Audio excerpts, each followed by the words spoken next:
All right, well, Mahomes, it speaks for himself. He's the best quarterback in the league by a very wide margin. He's arguably the most talented quarterback to ever play. He's the defending Super Bowl MVP and champion. That's why he's by himself. That next tier are your 5 next best guys. That is your cream of the crop in the NFL. Russell Wilson, consistently one of the most underrated players in the league, arguably the second best quarterback in football. Aaron Rodgers, the only person on your screen right now that has multiple league MVPs. Lamar, the youngest player to ever win league MVP, coming off an almost perfect regular season. Drew Brees, the all-time leader in basically everything. And Deshaun Watson, the only player with multiple NFL history, 25 touchdown, 5 rushing touchdown seasons. And I understand, Wilds, people might have some skepticism with Deshaun.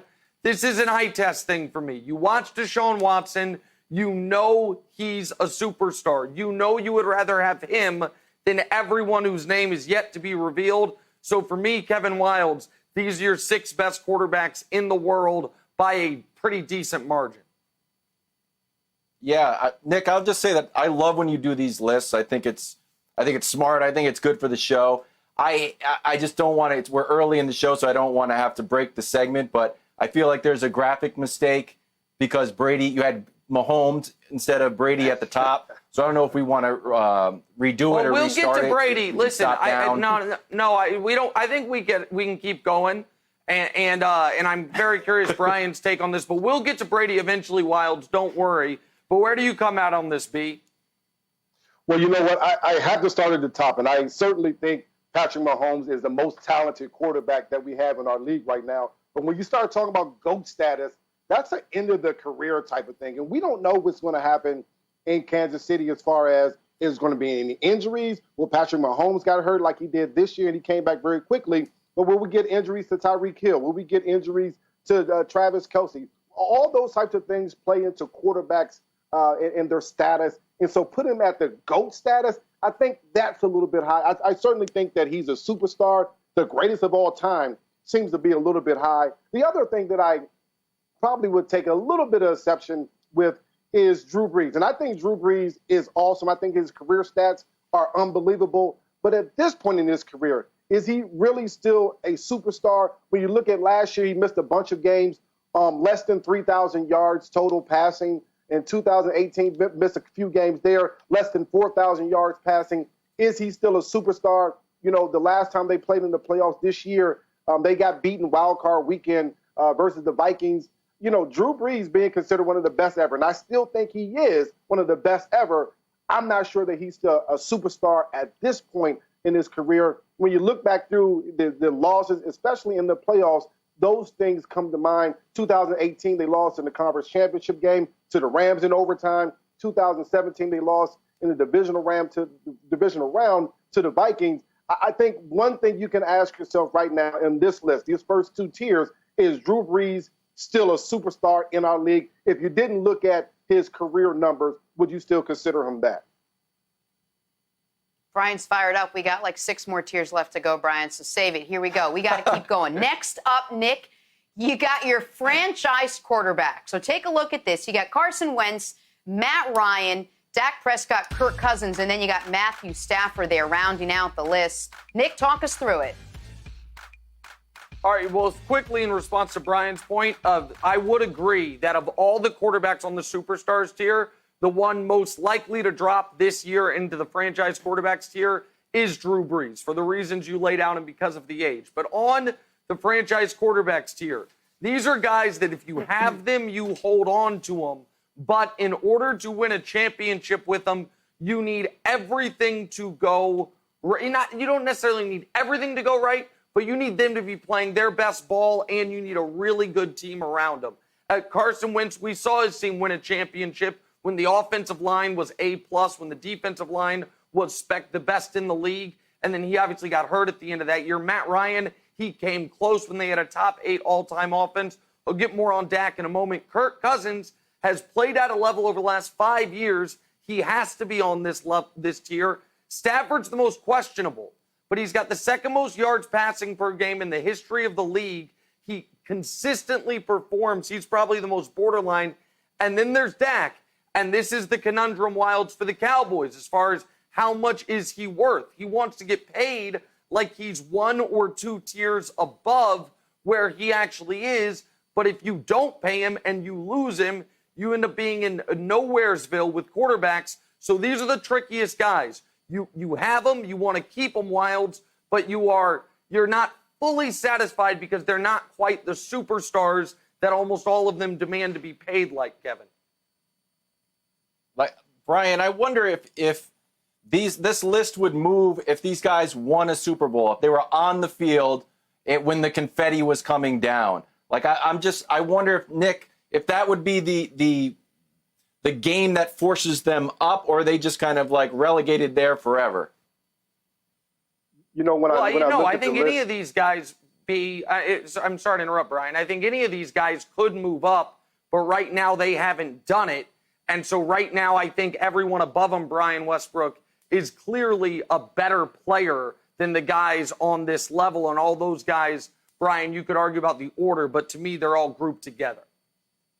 The one part that I would argue, as far as this year coming, I would say that Carson Wentz, when the Eagles drafts a few more weapons for him, could land himself in the superstar area. We saw what he's able to do the last 4 games of the season, where he was able to lead that football team. And I think the Eagles have done a pretty decent job of getting rid of some of the older leaders that they had on that football team these last few years. And now Carson Wentz is the sole leader of this team. You add some weapons in the draft, maybe a couple of wide receivers in free agency. And I think Carson Wentz is able to take that leap from a franchise quarterback, which I think at this point he certainly is, to possibly a superstar if he can win some football games and be healthy for the entire season. So what's a notch below franchise quarterback, according to Nick Wright? A tier by the name of serviceable quarterbacks. Carr, Goff, Jimmy G, Bridgewater, Ryan Tannehill there. But Nick, explain to the audience, what do you consider a serviceable quarterback? It's a quarterback that doesn't kill you as long as you don't pay him like he's a great quarterback. More on those decisions in a second. But a quarterback that, if you are going to win a championship with them, you need an A triple+ supporting cast. We saw Goff come close with an all-pros on both sides of the ball. We saw Jimmy G come close with the best defense in football, the best offensive line, and the best running game in football. But it's a guy that if this is one of your guys, you're always kind of, the wandering eye, looking around. Can we improve? And a guy that you want to pay like he is this tier of player, which is why I don't mind Teddy Bridgewater's contract, because he's paid like he's a serviceable quarterback, $21 million a year. I think Ryan Tannehill's contract at nearly $30 million a year is something the Titans will instantly regret. And Wilds, I think the Rams already regret the Goff contract because they paid him like he was 2 tiers above where he actually is, Kevin. So, Brian, I think it's funny. You've got the 2 Super Bowl losing quarterbacks, Goff and Jimmy G, on there. If a few things broke the other way, Mahomes is the GOAT. These guys are all of a sudden serviceable. If Jimmy G completes one pass, maybe he moves up. But I feel like it's interesting that the 2 guys that brought their teams to the Super Bowl get relegated to serviceable. Well, that's because Nick's list has to start in a crazy way with making Mahomes the best player ever that has played the game at the quarterback position, which still is in question. You tell him, Brian. Yeah, I understand the fandom side of things, but that still is a question there, and it's still to be determined. But when I look at this serviceable list, I have to agree with you. I think you could potentially put Ryan Tannehill if he takes that next jump up to a franchise quarterback, but I don't really see a problem with this serviceable list. All of these guys have played well. I don't know that any of these guys could win you a Super Bowl, even if you put some of the best weapons around them. We saw that with Jimmy G last season. All right, finally, here we go. The tier we've all been waiting for, the bottom tier. So everyone on this list, either in their 3rd year or younger, or in their 17th year or older. Nick, so if I'm to read this graphic in this tier correctly, you think these guys are worse than the tier above it, the serviceable list? Well, what I think is you're more likely to win a Super Bowl or compete for a Super Bowl at this point in 2020 with everyone on serviceable or above than everyone on too old, too young. The young guys, none of them have even played in a playoff game except for Josh Allen, And his first playoff game, the moment became too big for him to the level of he's just throwing over-the-head laterals in the middle of the field for no reason. So as much as I like Baker and as good as Kyler's rookie season has been, they've never played in one playoff game. So in 2020, are any of those guys going to win 3 or 4 consecutive playoff games, win a Super Bowl? No. And then there's the too old part of it. Phillip Rivers is cooked. He's done. We saw it last year. We'll see it more this year in Indy. Ben Roethlisberger just had a Tommy John surgery. We've only seen one quarterback come back from it. Jake Delhomme had one solid year and then fell off a map.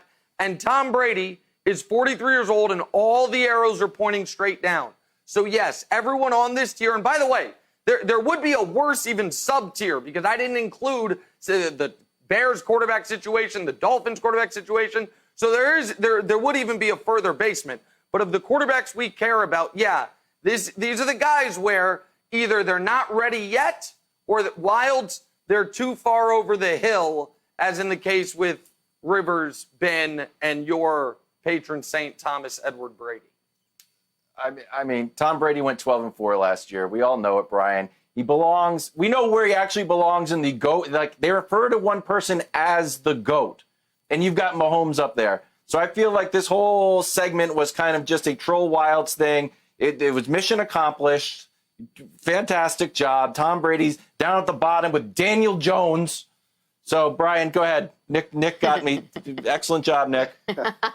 Kevin, I kind of agree with you there. They put Mahomes at the top and put Brady all the way down at the bottom. You know, you add some weapons to Tom Brady these last couple of years. I think you take that 12-4 record in New England and you change things around. You're really competing for a Super Bowl when you look at last year in New England. If you were to add guys like Mike Evans and Godwin, but now he has those guys down in Tampa Bay. The one question that I would have is Kyler Murray, when you add DeAndre Hopkins to that list of guys on his team, is he still too young? We saw him do amazing things last year with his ability to extend plays, running the football, his accuracy, the strong arm. I think when you add him in there, you have to start bumping him up a couple levels, and not only serviceable. I would add him to the franchise quarterback list if you get DeAndre Hopkins a couple more weapons and he plays well this year. So I think this season, Kyler Murray certainly could bump up a few tiers on Nick's list here.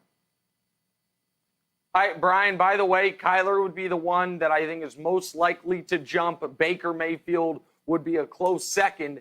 In regards to you and Wilds talking about Brady's long list of accomplishments, that's wonderful. That buys you nothing in 2020.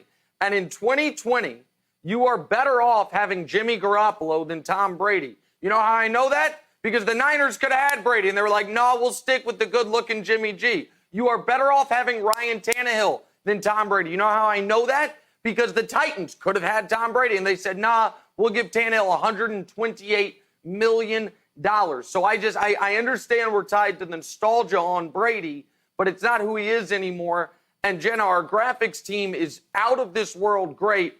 I almost feel like, though, that they screwed something up that could have made the segment a lot more streamlined because Wilds and Brian are so offended that I called Mahomes GOAT status. Would you guys feel better if it was GATT status, greatest at this time status? Because nobody would deny that person over my left shoulder is the greatest at this time, and the pyramid goes down from there. So, Jenna, when we do this in the future, we'll adjust those couple letters, but those faces are saying static where they are.